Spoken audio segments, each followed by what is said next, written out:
Assalamu alaikum wa rahmatullah. This morning, I just wanted to remind you, if you open your eyes today, you already have a gift.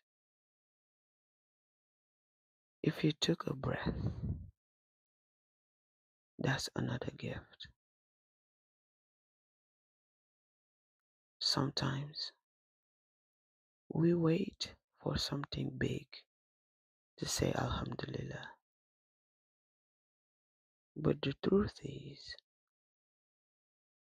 every small thing is already huge. So today, start simple. Say Alhamdulillah for your health. Thank God for your family. Thank God for just being alive.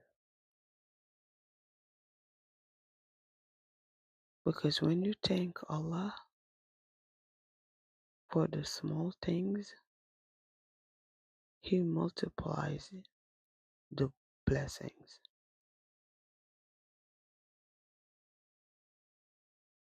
When you thank Him, He multiplies the blessings. Don't forget that. You have a blessed day, inshallah. And hey, I see you. I love you.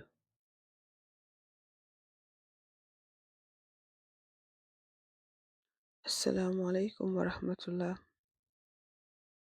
Ce matin, je veux juste vous rappeler ceci. Si vous avez ouvert les yeux aujourd'hui, c'est déjà un cadeau.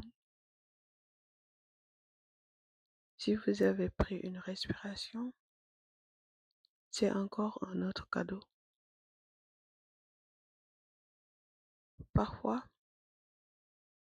on attend quelque chose de grand pour dire Alhamdoulilah.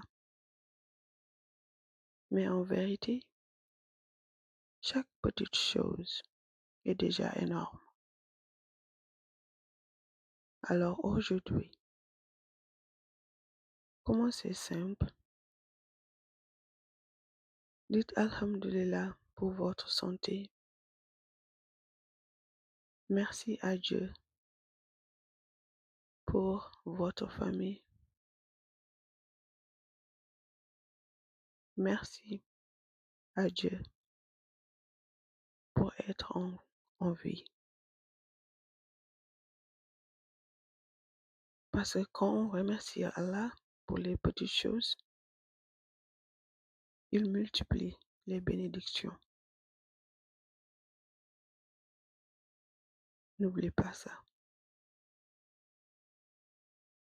Passez une excellente journée, une journée bénie, Inch'Allah.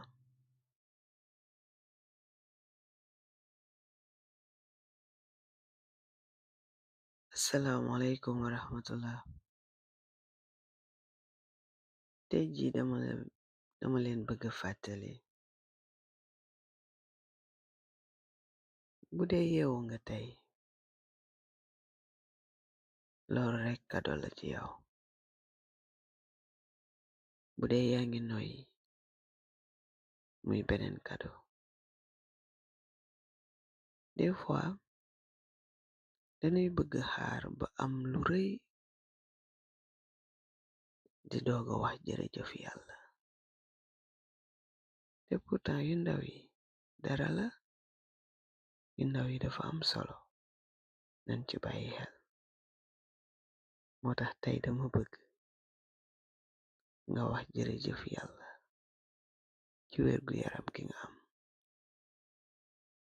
Jërëjëf yàlla ci sa famille.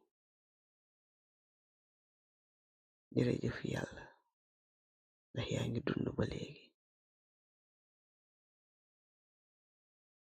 ndax ci sa alhamdulillah yi ngay wax ci yu ndaw yi la yàlla di defal loolu mooy tax mu gëna yokk mooy tax yàlla gëna barkeel bu ko fàtte de waxal alhamdulillah ñu yendu ak jàmm incha allah ku la bëgg laa nga xam ko tey dégg jërëjëf